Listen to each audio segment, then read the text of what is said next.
감사합니다. 옆 사람과 인사합니다. 예수님 안에서 좋은 일이 있습니다. 아멘.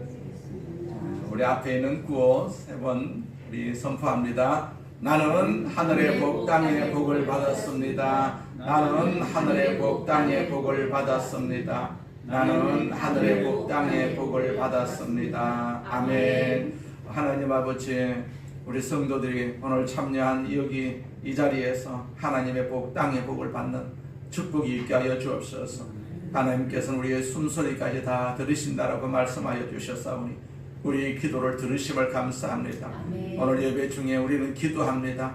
하나님 역사를 경험하기를 원합니다. 아멘. 하나님 우리 곁에서 우리를 위해서 일하고 계심을 우리는 믿습니다. 아멘. 그 역사를 우리가 다 믿어서 하나님의 뜻을 이루어 드리고 하나님의 축복을 받는 복된 삶이 되게 하여 주옵소서. 아멘. 나라가 어려운 가운데 있사오니 우리가 열심히 기도해서 이 어려움이 떠나가게 하여 주옵시고 다시 없는 축복을 받는 귀한 나라가 되게 하여 주옵소서. 아멘. 이 나라가 자유 대한민국으로 굳건하게 서서 주님 뜻을 이루고 또 나아가서 우리 후손들에게 하나님의 뜻을 이루어 드리는 귀한 지도자로 세우시는 역사도 우리가 감당할 수 있도록 기름 부어 주시옵소서. 아멘. 주께서 성령님으로 오셔서 함께 하심을 감사합니다. 아멘. 영광을 받으시옵소서. 아멘. 예수님의 이름으로 기도드립니다. 아멘. 아멘. 자, 너희 안에 이 마음을 품으라 라는 제목으로 같이 은혜를 나누고자 합니다. 2살 때 그 열병을 앓은 뒤에 시각과 청각과 그런 어떤 장애를 갖게 된 우리가 잘 아는 헬렌 켈러라는 사람이 있습니다. 그분의 유명한 자서전이라고 할 수가 있는 마이 스토리라는 그런 책에 보면 자주 반복되는 특별한 문장이 있습니다. 어떤 문장이냐 하면 나는 기뻐했습니다. 그리고 나는 행복했습니다. 나는 기뻐했습니다. 나는 행복했습니다. 장애가 있음에도 불구하고 항상 나는 기뻐했습니다. 나는 행복했습니다. 라는 그런 문장을 계속해서 사용을 하고 있다는 얘기죠. 1880년에 6월 27일에 출생해가지고 1968년 6월 1일에 돌아가셨는데 그래도 88세를 산 헬렌 켈러는 어떤 사람입니까? 듣지 못하는 사람이지 않겠어요? 말하지도 못하는 사람입니다. 그리고 또 보지도 못하는 사람입니다. 삼중고의 고통을 겪고 있었던 사람입니다. 그런데 이 사람이 그런 고통을 겪고 있으면서도 이렇게 고백을 합니다. 나는 기쁩니다. 그가 누리는 기쁨의 비밀이 도대체 무엇일까요? 한 전기 작가는 헬렌이 설리번 선생의 도움으로 마음의 눈을 뜨기 시작한 후부터 행복한 여인이 되었다라고 기록을 하고 있어요. 헬렌과 설리번 선생이 색깔에 대해서 대화를 나누는 대목 이렇게 기록을 하고 있어요. 선생님, 갈색이 어떤 색깔입니까? 헬렌의 머리 색깔과 같단다. 제 머리 색깔이 아름다운가요? 헬렌의 마음처럼 아름답고 곱단다. 자, 상상력과 마음의 눈으로 주변 세계를 따뜻하게 감지하는 학습을 통해 가지고 헬렌은 모든 것을 받아들이고 또 아름답게 느끼는 기쁨의 삶을 살기 시작한 것이죠. 헬렌 켈러는 자서전의 절정을 이루는 부분에서 내가 만약에 사흘을 눈을 떠서 볼 수만 있다면 이라는 아주 감동적인 글을 남기지 않겠어요? 단 3일입니다. 단 3일. 지금까지 눈을 감고 살았지만 단 3일 나에게 하나님께서 특별한 은혜를 주시가 눈을 뜰 수만 있다면 나는 내가 사흘만 눈을 떠서 볼 수만 있다면 첫째 날 나는 내 인생에서 참된 사랑을 일깨워준 고마운 사람들을 먼저 만나서 그들의 얼굴을 정말로 오래오래 지켜보고 싶다. 그 다음은 천진난만한 아기들을 보고 싶고 그리고 나에게 더없이 신실한 친구였던 이 강아지의 모습을 보고 싶다. 저녁 무렵에는 숲속을 거닐고 싶다.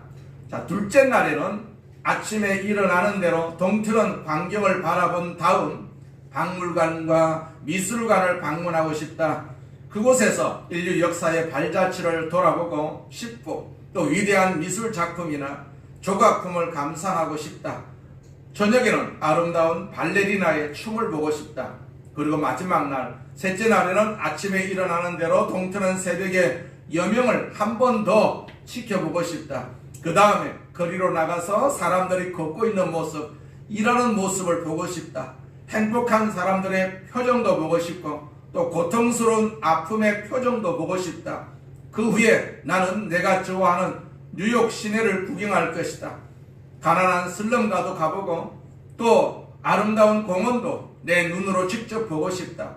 그 셋째 날 저녁에 내가 마지막으로 하고 싶은 일은 극장에 가서 시극을 관람하면서 한없이 웃는 것이다. 그리고 그 웃음과 기쁨을 오래도록 간직하고 싶다 라는 글을 남겼다고 합니다. 특별히 마지막 대목이 흥미롭지 않습니까? 웃음과 기쁨을 오래도록 간직하고 싶다. 자, 우리는 날마다 삶을 살고 있으면서 얼마나 웃고 있습니까? 또 얼마나 기뻐하고 있습니까? 이분은 눈도 안 보입니다. 귀도 안 들립니다. 그런데도 불구하고 항상 웃음과 기쁨을 잃지 않았던 그런 사람이라는 사실을 우리가 너무나도 잘 알고 있어요. 오늘 바울 사도는 빌립보서에서 이런 환희의 삶을, 기쁨의 삶을 소개하고 있어요. 모든 예수 믿는 사람들은 기쁨의 삶을 살아야 하고 또 기쁨의 삶을 살 수가 있다는 것이 바울의 선언입니다. 바울의 고백입니다. 또 바울은 이런 기쁨의 삶의 위대한 모습으로 우리를 주 예수 그리스도의 삶을 소개하고 있어요. 오늘을 살고 있는 이 시대에 우리 예수 믿는 사람들은 얼마나 기쁨의 삶을 살고 있을까요? 자, 여러분의 삶은 어떻습니까? 기쁨의 삶입니까? 아니면 슬픔의 삶입니까? 자, 어떻게 하면 우리는 이런 기쁨의 삶을 살아갈 수가 있을까요? 바울 사도는 본문을 통해서 우리가 참으로 기쁨의 삶을 살아가기 위해서 발견해야 할 세 가지 가치가 있다라고 가르치고 있는데 그 첫 번째는 교제의 가치입니다. 교제. 서로 교통하고 서로 소통하는 가치. 자, 성령의 무슨 교제나 그랬습니다. 성령의 무슨 교제나. 기쁨은요, 그 기쁨을 함께 나눌 수 있는 대상이 있을 때, 교제할 수 있는 대상이 있을 때 훨씬 더 풍성해집니다. 혹시 우리가 혼자 여행을 해본 적이 있습니까? 어느 목사님이 기독교 지도자 회의가 있어서 덴마크를 여행을 했습니다. 전부터 꼭 한번 가보고 싶은 그런 나라였기 때문에 일정을 좀 바꿔가지고 그 덴마크 관광에 나섰다고 합니다. 덴마크가 낳은 종교 철학자가 있어요. 키엘 케고르라는 그런 사람의 발자취를 추적하고 싶어서 코펜하겐으로 왔어요. 혼자 호텔에 체크인을 하고 곧바로 지도를 한 장 사가지고 몇 시간을 거리를 헤매고 구경을 다녔어요. 그러는 동안에 이 도시를 찾아올 때 가졌던 그런 설레임이나 기대는 온데간데 없이 피곤만 몰려온 것입니다. 피곤만. 아무 재미도 느끼지는 못한 것입니다. 왜 그런가 가만히 생각을 해보니까 혼자 다녀서 재미가 없었던 것입니다. 혼자 다녀서. 혼자서 여행하는 것보다도 여러 사람이 함께하면 그 재미가 더해지는 것을 볼 수가 있지 않겠어요? 혼자 밥 먹는 것보다도 같이 밥 먹는 것이 훨씬 더 밥맛이 좋지 않겠습니까? 혼자 여행을 하면요, 좋은 것을 혼자만 볼 수가 있습니다. 그러나 여럿이 여행을 하면 좋은 것을 함께 즐거워할 수밖에 없지 않겠어요? 여행은 어디로 가느냐가 중요한 것이 아니라 누구하고 가느냐가 굉장히 중요한 것입니다. 누구와 가느냐. 여러분이 기쁨은 어서 오세요. 네, 감사합니다. 자, 여러분 기쁨은요, 그 기쁨을 나눌 수 있는 대상이 있을 때 그 맛을 충분히 우리가 누릴 수가 있지 않겠어요? 이런 말이 있어요. 부부가 함께 할 때 기쁨은 갑절이 되고 슬픔은 반이 된다. 그런 말이 있지 않겠어요? 우리가 참으로 사랑하고 사랑할 줄 아는 부부는 함께 삶을 나눔으로써 기쁨은 배가 되고요, 슬픔은 반으로 줄기한다는 말 정말로 실감나지 않겠습니까? 혼자 기뻐하는 것보다도 두 사람 이상이 서로 기뻐하는 것이 얼마나 좋은 일입니까? 교제할 수가 있는 대상, 기쁨을 나눌 수 있는 대상이 있을 때 그 기쁨은 진정한 기쁨일 수가 있는 것이죠.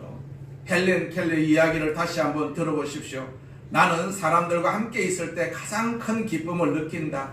내가 홀로 느낄 수 있는 기쁨은 참된 기쁨이 아닐 듯하다. 그런 말을 했어요.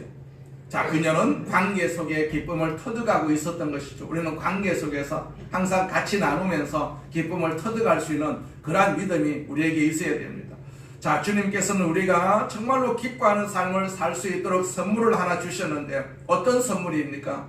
그것이 바로 교회라는 공동체 선물입니다. 교회 공동체.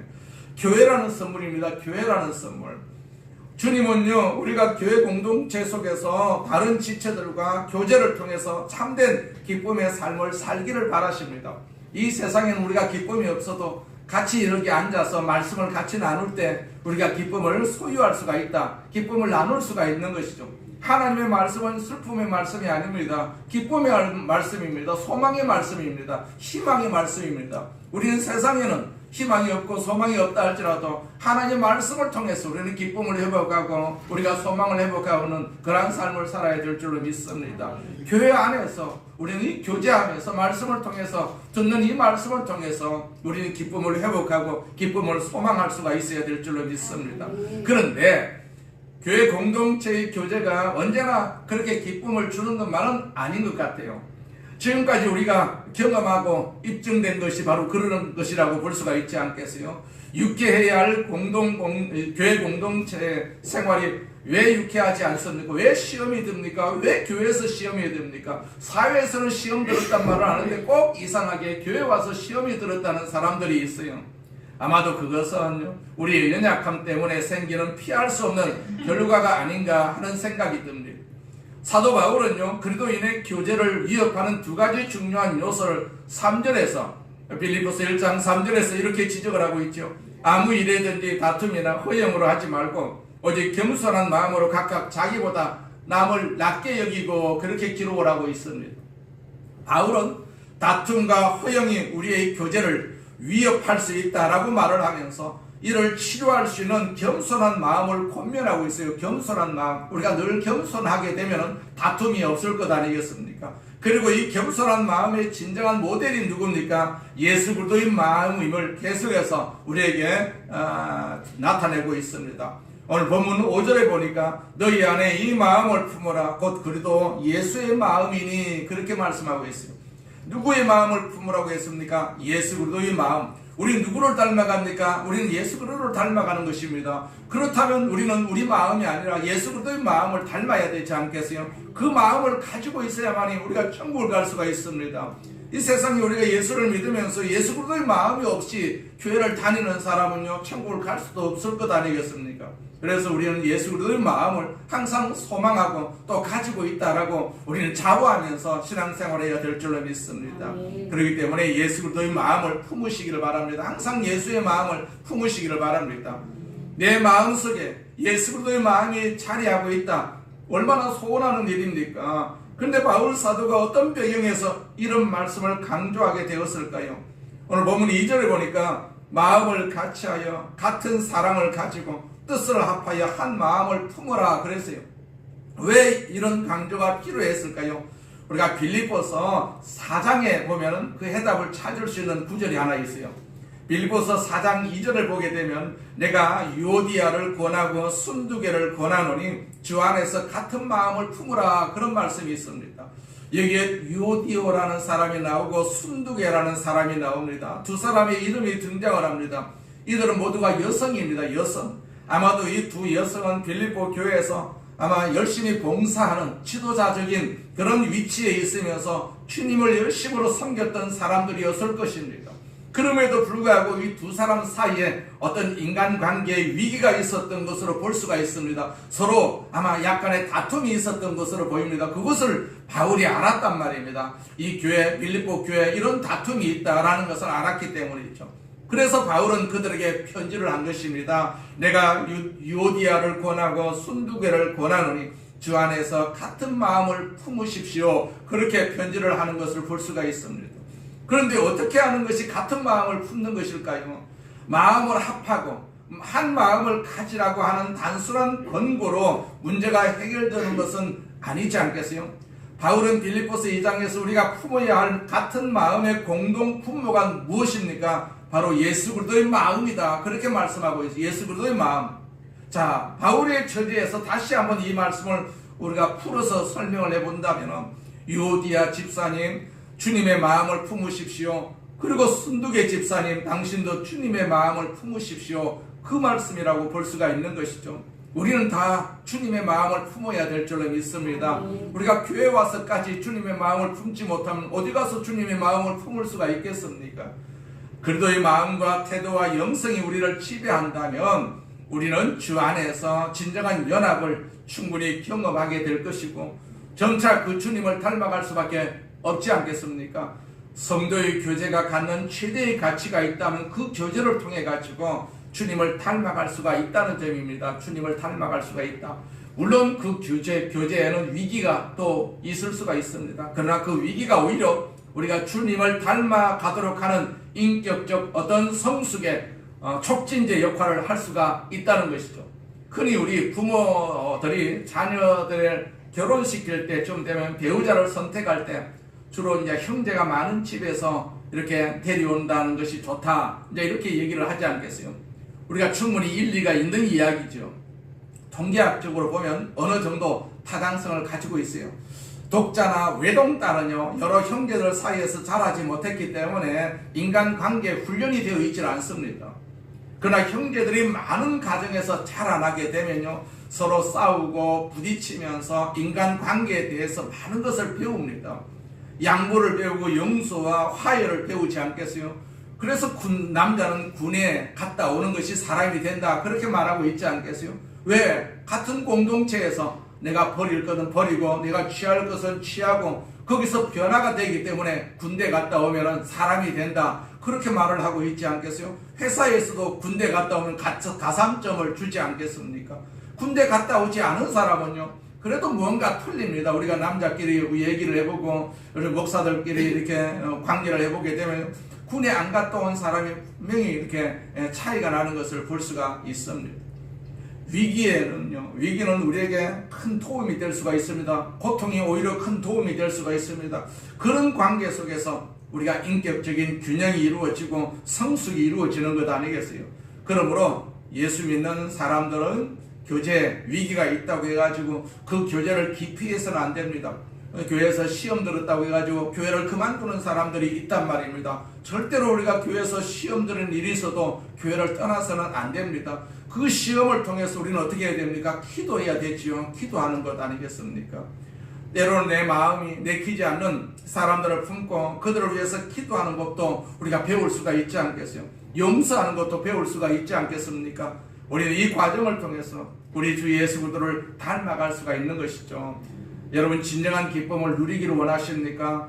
바로 기질적으로 똑같은 사람이 어울려서 느낄 수 있는 그런 기쁨이 아니라 다양한 차이에도 불구하고 예수님 때문에 사랑하고 예수님 때문에 용서하고 예수님 때문에 용납할 수 있는 이 아름다운 사랑의 기쁨을 우리가 누리기를 원하십니까? 그렇다면 교제의 가치를 새롭게 우리가 발견할 수가 있어야 된다. 하나님, 발견할 수가 있어야 된다. 그래서 예수 믿는 사람들에게는 공동체가 필요합니다. 이 교제가 필요합니다. 교제가 전체가 모여서 예배드리는 시간도 필요하지만은 우리가 때때로 구역 모임 같은 작은 공동체도 우리가 필요할 수밖에 없지 않겠어요?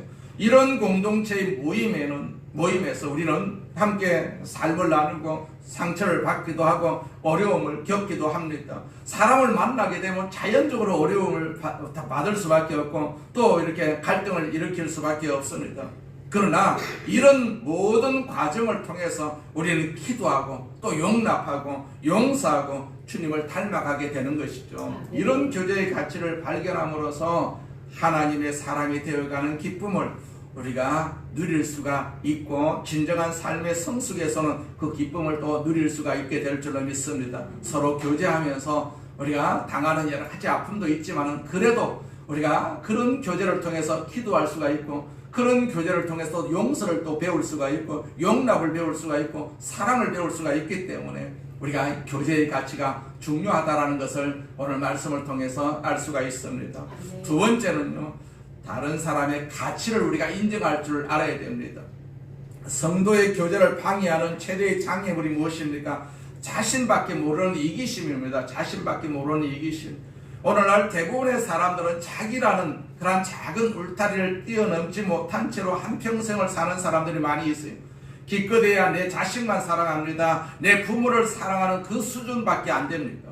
그러나 부모와 자식을 사랑한다는 것은 결국은 누구를 사랑합니까? 나만을 사랑하는 것의 연장선상일 수밖에 없는 것입니다. 진정한 이웃사랑이라고 할 수가 없는 것이죠. 나와 별로 상관이 없어 보이는 사람을 조건 없이 사랑하는 훈련, 이것을 통해서만 우리는 주께서 말씀하신 이웃사랑을 행할 수가 있는 것 아니겠어요?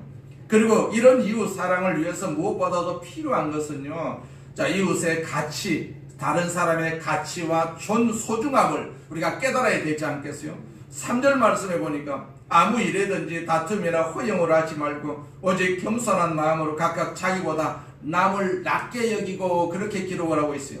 그러나 바울의 그 권고가 거기서 끝나지 않아요. 4절에 보니까 각각 자기 일을 돌볼 뿐더러 또한 각각 다른 사람들의 일을 돌보아 나의 기쁨을 충만하게 하라, 그렇게 권면하고 있습니다. 무엇보다도 우리는요, 우리에게 맡겨진 일을 성실히 할 필요가 있습니다. 그러나 거기서 끝나서는 안 된다라는 얘기입니다. 한 걸음 더 나아가서 내 다른 사람들, 이웃들의 일을 돌볼 줄 아는 삶, 이것이 다른 사람을 돌보는 사랑 실천의 구체적인 출발이다라는 얘기죠. 거기에는 진실로 주님이 약속하신 기쁨이 있다는 얘기입니다. 그것은 자신의 욕망을 충족되었을 때 느낄 수 있는 기쁨과 하고는 비교가 할 수가 없다는 얘기입니다. 기독교 상담가 폴 트루니에는 모든 삶의 자료는 본질은요, 대화라고 했어요. 대화. 나는 받을 때 약간의 기쁨을 느끼지만은 줄 때는 치고한 기쁨을 느낀다고 했어요. 우리가 받을 때는 부담이 생길 수밖에 없지 않겠어요? 그러나 줄 때는 기쁨이 배가 되는 것을 볼 수가 있어요. 받는 것보다도 주는 것이 훨씬 더 기쁘다라고 우리가 그렇게 마음에 느낄 수가 있지 않겠어요?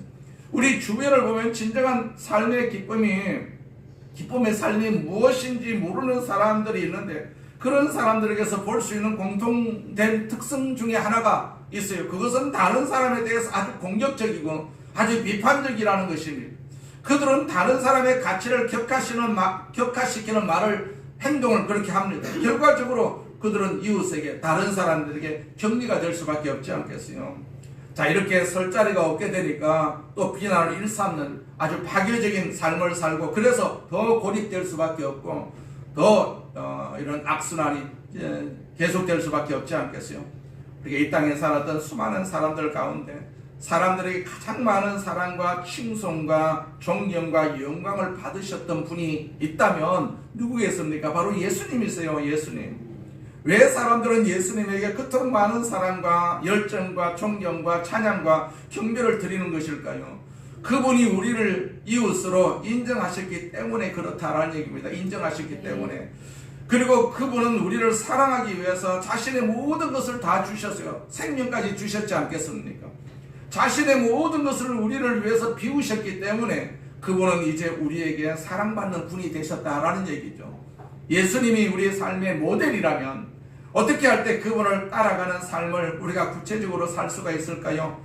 독일의 본 헤퍼라는 신학자는 예수 그리스도에게 다른 사람을 사랑하기 위한 존재다라는 별명을 붙였어요. 다른 사람을 사랑하기 위한 존재다. 예수님은 자신을 사랑하지 않았어요.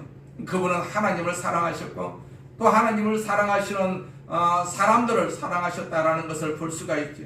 사실 예수님의 삶은 철저하게 다른 사람을 위한 삶이었어요.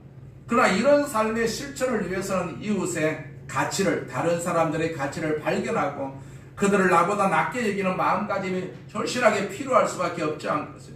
우리는 어떻습니까? 다른 사람이 나보다 더 낮게 여겨집니까? 옆에 있는 사람이 나보다 더 낮게 여겨집니까? 우리가 정말로 남을 나보다 낮게 볼 수 있기 위해서는 먼저 주께서 보셨던 것처럼 남을 귀하게 바라보아야 한다는, 귀하게 바라보아야 된다. 그 사람이 나에게 어떻게 대했는가를 기억하지 말고 주님이 저 사람도 사랑하셨다, 주님이 저 사람을 귀히 여기셔서 자신을 내어주셨다 라는 사실을 기억하고 우리가 다른 사람, 이웃을 바라보라는 그런 말씀이죠. 주님이 얼마나 그 사람을 귀하게 여기시고 사랑하셨는가를 우리가 생각하고 그 동일한 시각으로 보고 그 이웃을 대하는 태도를 가진다면 분명히 달라질 수밖에 없지 않겠어요? 달라질 수밖에 없지요. 자, 우리가 부모님을 모시는 그런 사람들이 많이 있습니다. 자, 우리가 부모님을 그냥 부모님으로 모시는 것이 아니라 주님을 모시듯이 모신다면 얼마나 그 모시는 것이 달라질 수밖에 없지 않겠어요? 그것이 하나님의 은혜고 그것이 하나님으로부터 축복을 받는 것이라고 볼 수가 있습니다. 그 행실을 하나님이 보시는 것 아니겠어요? 하나님 보시는 것 아니겠어요? 그리고 주께서 보셨던 것처럼 우리가 그들 안에 있는 가능성을 우리가 보아야 되는 것이죠. 현재 있는 삶의 모습이 아니라 그 사람은 분명히요, 병들었어도 나이가 많았어도 그 속에는 주님이 계시거든요. 주님이 계십니다. 그래서 주님 섬기듯이 그분을 섬기게 되면 주님께서 얼마나 우리를 기뻐하실 수밖에 없지 않겠어요? 우리는 사람으로 보는 것이 아니라 그냥 부모로 보는 것이 아니라 그냥 다른 사람으로 보는 것이 아니라 그 사람 안에 주님이 계신다라는 사실을 우리가 바라보면서 충분히 우리가 그 사람을 섬긴다면 주님을 섬기는 것이 되기 때문에 결과적으로 주님께서 우리를 기뻐하실 수밖에 없지 않겠어요? 자, 그 사람이 주님 손에 붙들린 바 되었을 때 어떤 사람이 될 수 있는지 가능성의 안목을 우리가 바라보면서 우리가 다른 사람을 우리가 바라볼 줄 아는, 또 섬길 줄 아는 그러한 훈련이 필요한 것 아니겠습니까? 예수님이 맨 처음 베드로를 만났을 때 무엇이라고 말씀을 하셨습니까? 요한복음 1장 42절을 보니까 네가 요한의 아들 시몬이니 장차 게바라 하리라, 그런 말씀을 하셨어요. 게바는 반석이라는 뜻입니다. 큰 바위 이미지를 한번 생각해 보시고, 움직일 수 없는 바위, 그게 게바거든요. 전혀 움직이지 않는 바위. 자, 이것은 베드로에게 어울리지 않는 별명입니다. 베드로는 우리가 잘 알다시피 감정적인 사람입니다. 기질의 변화가 심했던 불안하고 아주 초조한 그러한 사람이었어요. 그러나 예수님은 그를 불안한 그러한 사람으로 보지 않았어요. 주님은 베드로에게 위대한 반석으로서의 개발하는 그러한 사실로서의 가능성을 보셨던 것이죠. 자, 베드로가 주님 손에 붙잡혀서 이제 훈련을 받아서 성숙할 때 장차 초대교회가 세워지는 기초로도 쓰일 수 있다라고 보신 것 아니겠어요? 다시 베드로에게 하신 예수님 말씀을 들어보십시오. 네가 장차 개발하리라. 지금이 아니라 장차 반석으로 사용될 가능성을 보신 주님, 다른 사람의 가능성을 바라볼 줄 아는 훈련이 우리에게 이처럼 필요하다라는 사실을 우리가 다시 한번 알 수가 있습니다. 다른 사람들의 일을 돌보아 나의 기쁨을 충만하게 하라, 그렇게 말씀하셨어요. 기쁨을 충만하게 하라. 누구의 기쁨? 하나님의 기쁨을 충만하게 하라는 얘기예요. 내가 다른 사람을 위해서 헌신하고 돌보게 되면 하나님이 기뻐하신다라는 사실입니다. 창녀 마리아 안에서 예수님은 성녀의 가능성을 보셨어요. 다른 사람들은요, 마리아를 손가락질 받을 만한 여인으로 보았지만 예수님은 이 여인이 주님의 사랑을 받고 이제 제사함을 받아서 새로워질 때는 복음을 위해서 귀하게 쓰임받는 위대한 여인으로 그렇게 변화될 것을 미리 바라보셨다는 얘기입니다. 예수님은 가능성의 안목을 가지고 이 여인에게 다가섰고 그를 사랑하셨던 것이죠. 바울도 한번 생각을 해보세요. 복음을 핍박하고 그들을 핍박했던 사울이라는 사람이었어요. 그러나 그에게 복음을 위해서 위대하게 쓰임을 받을 수 있는 가능성을 보시고 접근을 하신 예수님, 주님을 핍박하는 핍박자 사울 안에서 전도자 바울의 가능성을 보셨던 것 아니겠어요? 우리를 선택하실 때도 우리는 형편이 없는 존재였습니다. 그러나 하나님께서는 우리를 귀하게 사용될 수 있는 그러한 그릇으로 바라보시고 우리를 선택을 하신 것이다 라는 얘기입니다.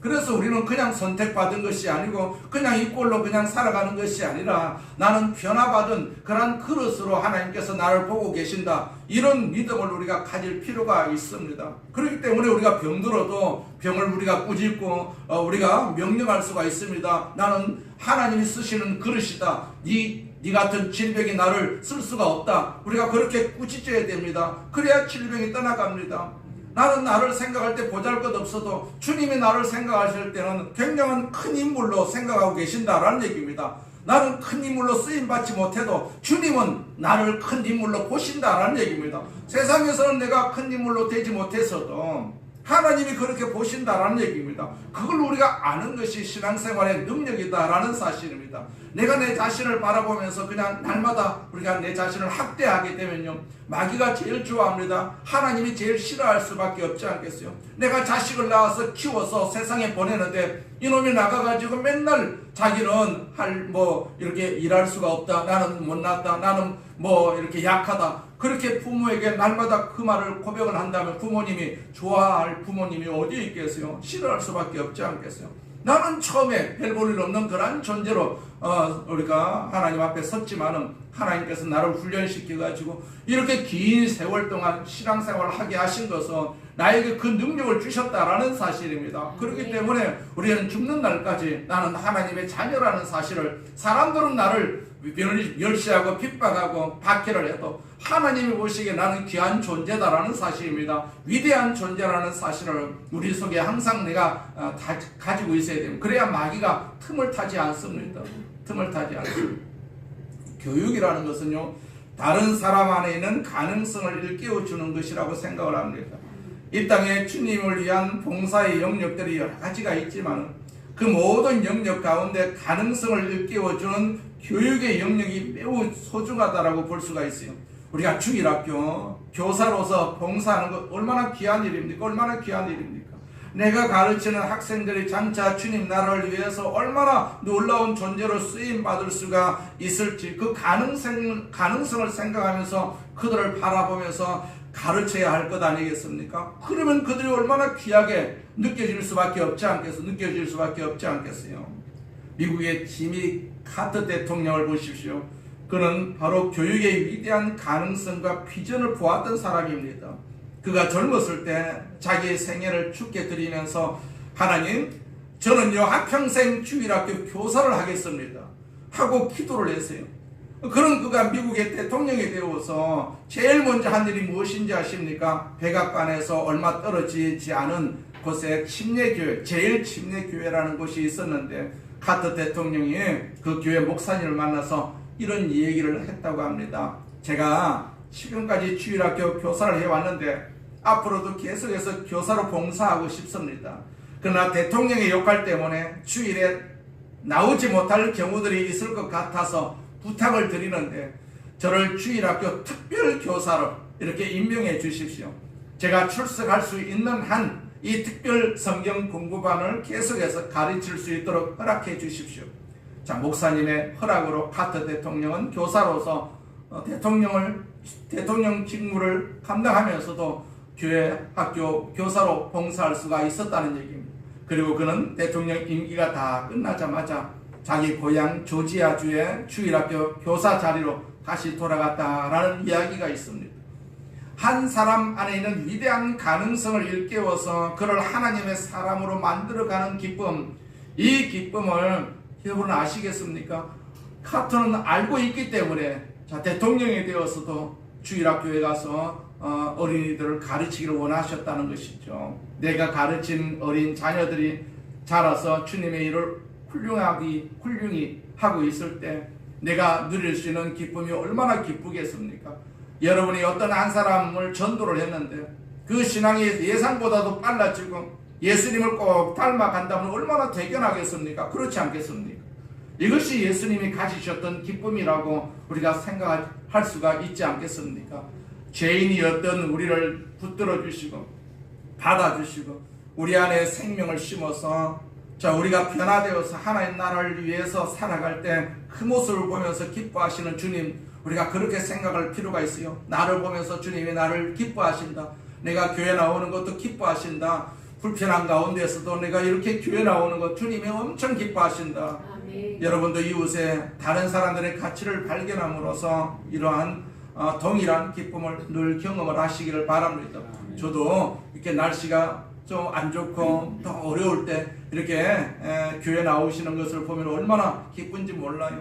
특별히 새벽 예배 때 이렇게 눈이 많이 오고 길이 미끄러운데도 불구하고 오늘 안 나오겠다 싶은 생각이 들었는데도 불구하고 이렇게 갑자기 이렇게 등장을 하게 되면 굉장히 기쁠 수밖에 없는 것이죠. 그것이 바로 하나님의 기쁨이라고 볼 수가 있는 것입니다. 내가 이렇게 주일날 교회 나오는 것, 불편해도 교회 나와서 앉아있는 것 하나님이 엄청 기뻐하신다라는 사실을 기억하시기를 바랍니다. 세 번째로 이제 십자가의 죽으심의 가치를 우리가 기억을 해야 됩니다. 우리는 이미 성도의 교제에 무엇보다도 필요한 것이 겸손한 마음이고 또 그 표본이 바로 본이 예수 그리스도라는 사실을 우리가 살펴보았습니다. 5절 말씀에 보니까 너희 안에 이 마음을 품으라 곧 그리스도 예수의 마음이네. 자, 그렇다면 그리스도 예수의 마음은 구체적으로 어떤 마음일까요? 예수님은 어떻게 겸손한 마음을 실천을 하셨는지, 자 6절부터 8절까지 제가 읽어드리겠습니다. 그는 근본 하나님의 본체시나 하나님과 동등됨을 취할 것으로 여기지 아니하시고 오히려 자기를 비워 종의 형체를 가지사 사람들과 같이 되셨고 사람의 모양으로 나타나사 자기를 낮추시고 죽기까지 복종하셨으니 그 십자가의 죽으심이라. 자, 이 구절에서 가장 중요한 단어가 무엇입니까? 낮추시고라는 단어. 낮추시고 무슨 말입니까? 여러분이 본받기 원하는 예수님은 하나님만큼 높으십니다. 그분은 하나님 자신입니다. 그런데 그분은 자신을 하나님으로 여기지 아니하시고 스스로 낮추셔서 사람으로 이 땅에 오셨습니다. 그것도 종의 모습으로 오셨어요.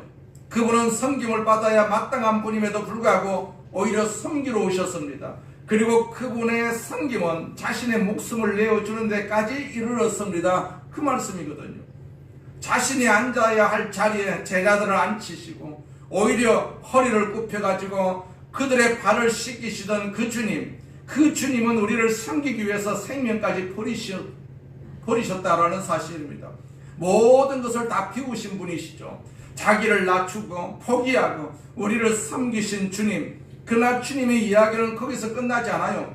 이렇게 자신을 낮추셔서 예수 그리스도를 하나님은 어떻게 하셨습니까? 9절부터 11절까지 말씀입니다. 이러므로 하나님이 그를 지극히 높여 모든 이름 위에 뛰어난 이름을 주사 하늘에 있는 자들과 땅에 있는 자들과 땅 아래에 있는 자들로 모든 무릎을 예수의 이름에 꿇게 하시고 모든 입으로 예수 그리스도를 주라 시인하여 하나님 아버지께 영광을 돌리게 하셨느니라. 그렇게 기록을 하고 있어요. 자, 예수께서 하나님과 이웃을 위해서 자신을 낮추셨더니 하나님께서 그분을 지극히 높여가지고 모든 이름 위에 뛰어난 이름을 주시고 만물이 모두가 다 그분을 경배하고 모든 사람의 입술이 그분을 향해서 예수 그리스도 나의 주시오라고 고백하게 하셨다라는 얘기입니다. 누가복음 14장 11절에 예수님은 무슨 말씀을 하셨어요? 무릇 자기를 높이는 자는 낮아지고 자기를 낮추는 자는 높아지리라. 그렇게 말씀하셨어요. 이것이 우리 삶에서 얼마나 구체적으로 나타나고 있습니까? 우리는 자기를 자꾸 계속해서 높이지 않게 자존심이 있어가지고 남이 낮추게 되면 굉장히 발끈하게 화를 내지 않겠습니까? 예수님은 그렇지 않단 말이에요. 예수님을 욕하는 사람들을 위해서도 그는 사랑으로 대하는 것을 볼 수가 있어요. 옛날에 그 닉슨 대통령의 보좌관을 일했던 그 찰스 콜슨이라는 사람이 있었어요. 그가 백악관에 있을 때 그를 비판하던 대중 매체들은 이런 악평을 그 사람에게 서슴지 않았어요. 찰스 콜슨, 이 사람은 자기의 출세를 위해서는 어머니의 등이라도 밟고 지나갈 수 있는 사람이다. 그렇게 악평을 했습니다. 지독한 악평이지 않습니까? 실제로 그는요, 출세를 위해서는 수단과 방법을 가리지 않았던 사람입니다. 그래서 그는 닉슨의 보좌관이 되었어요. 미국의 제2인자로서 막강한 권력을 그 당시 휘둘렸습니다. 그러나 그는 워터게이트 사건이 터지면서 감옥 신세를 져야만 했었습니다. 워터게이트 빌딩에 그 닉슨 대통령의 측근들이 민주당 본부에 도청 장치를 설치하려다 발각이 된 사건이거든요. 자, 사람들은 찰스 콜슨의 인생이 이제 거기서 끝났다고 생각을 했습니다. 그러나 그는 그 감옥에서요, 무릎을 꿇어서 예수 그리스도를 구주와 주님으로 영접합니다. 그리고 감옥에서 고생하는 많은 죄수들을 보고 하나님, 제가 여기서 나가게 되면 감옥에 갇힌 저들을 위해서 내가 한평생을 살겠습니다. 그렇게 결심을 했습니다. 1993년 이분이 종교계의 노벨상이라고 불리는 템플턴 상을 수상을 합니다. 외국의 한 잡지는 템플턴 상을 수상한 찰스 콜슨에 대해서 이런 평을 했어요. 현재 미국이라는 나라에 가장 건강한 사상적 영향을 끼치고 있는 저술가이며 예수 그리스도의 복음을 통해서 가장 강렬한 영향을 끼치고 있는 전도자이며, 그리고 가난하고 억눌린 사람들의 가장 따뜻한 이웃인 그가 새로운 이웃이 되어 우리 곁에 돌아왔다, 그렇게 평을 했습니다. 그가 가장 낮아진 삶의 자리인 그 감옥에서 무릎을 꿇고 예수 그리스도를 주님으로 고백하고 이웃을 위해서 사는 삶을 결심을 했을 때 하나님은 그를 위해서 새로운 제2의 인생을 준비하고 계셨던 것이죠. 자, 주님이 살아계신 하나님의 영광을 위해서, 그리고 자신이 참으로 사랑했던 인류를 위해서 자신을 낮추시고 십자가에 달려서 자신의 생명을 버리셨던 것처럼, 자, 우리도 이웃들을 사랑하기 위해서 스스로 피우는 낮출 준비가 되어 있어야 되지 않겠소? 이것이 하나님으로부터 우리가 칭찬을 받는 일입니다. 우리가 꼭 무슨 일을 해서 칭찬을 받는 것이 아니라 우리 스스로 이웃들을, 다른 사람들을 이렇게 위해서 내 자신을 낮추고 봉사하고 헌신하는 것이 바로 하나님이 기뻐하시는 일이다라는 사실을 우리가 기억을 해야 될 줄로 믿습니다. 이 세상은요, 우리에게 자신의 욕심과 소원을 성취하는 것이 성공의 셈이다, 그렇게 가르치고 있어요. 모든 가르침이 다 그럽니다.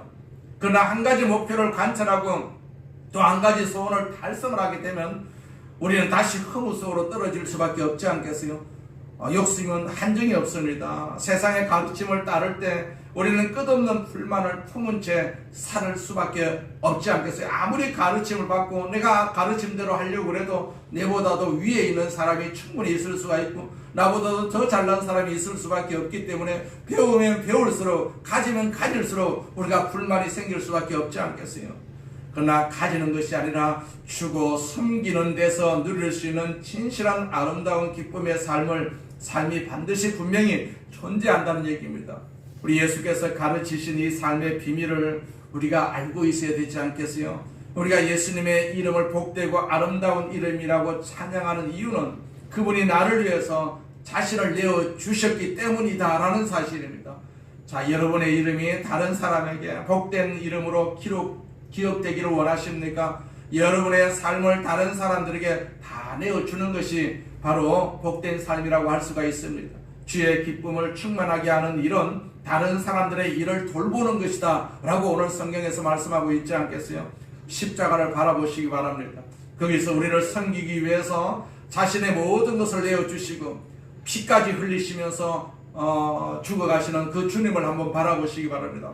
거기에 매달리신 예수 그리스도, 그분의 이름이 얼마나 아름다운 이름인가 한번 묵상을 해보십시오. 그 이름 때문에 우리가 천국 갈 수가 있지 않겠어요? 그 이름이 아니면 아무도 천국 갈 수가 없는 것 아니겠습니까? 십자가는 고통과 슬픔의 절정이었지만 동시에 기쁨의 절정이기도 합니다. 주께서 우리를 구원하기 위해서 자신의 모든 것을 쏟아붓고 버리신 그 십자가, 그러나 주께서 거기서 부활을 하셨을 때 그분은 진실로 우리의 찬양을 받기에 합당하신 주님이 되셨지 않겠어요? 그리고 예수의 마음을 품고 우리가 살아가야 되지 않겠어요? 이 마음이 우리가 부활의 마음이라고 할 수가 있습니다. 부활의 마음, 욕망의 마음은 절대로 부활을 우리가 꿈꿀 수가 없습니다. 그래서 항상 남을 나보다 낮게 여기는 그러한 마음을 가지고 우리가 살게 되면 하나님께서 나를 기뻐하신다라는 사실입니다. 하나님이 기뻐하시는 삶을 우리가 사는 것이 신앙생활이거든요. 내 욕망을 위해서 우리가 하나님 앞에 나와서 구하는 것이 아니라 내 삶을 주님 앞에, 다른 사람 앞에 드릴 수 있는 그런 어떤 믿음의 마음을 갖추는 것이 바로 신앙생활이라고 할 수가 있고, 우리가 그렇게 신앙생활하면 주님이 기뻐하신다라고 성경에서 말씀하고 있습니다. 우리는 항상 내 자신을 버리고 주님을 위해서, 또 다른 사람을 위해서 우리가 섬기고 봉사하고 사랑하는 그러한 자세를 항상 가지고 남은 여생을 살아야 될 줄로 믿습니다. 전능하신 하나님 아버지 감사합니다. 우리 아버지 하나님께서 우리를 사랑하심을 감사합니다. 주님, 그 목숨까지 우리에게 버리시면서 우리를 사랑해 주셨습니다. 우리도 그 사랑을 입고 또 그 사랑 가운데 우리가 신앙생활을 하고 있사오니 우리가 이렇게 교제하면서 그 사랑을 서로 나누는 그러한 복된 삶이 되게 하여 주옵소서. 이곳에서 나누지 못하는 사랑 어떻게 세상에 나가서 나눌 수가 있겠습니까? 하나님 아버지, 우리가 이렇게 모여서 기도하고 교제하고 예배드리는 이 사랑을 통해서 세상에 나가서 또 이웃에게 또 다른 사람에게 우리 가족들에게 그 사랑을 나누는 귀한 소망이 우리 가운데 있게 하여 주옵시고 그런 능력이 우리 가운데 있게 하여 주시옵소서. 예수님의 이름으로 기도드립니다. 아멘. 우리 말씀을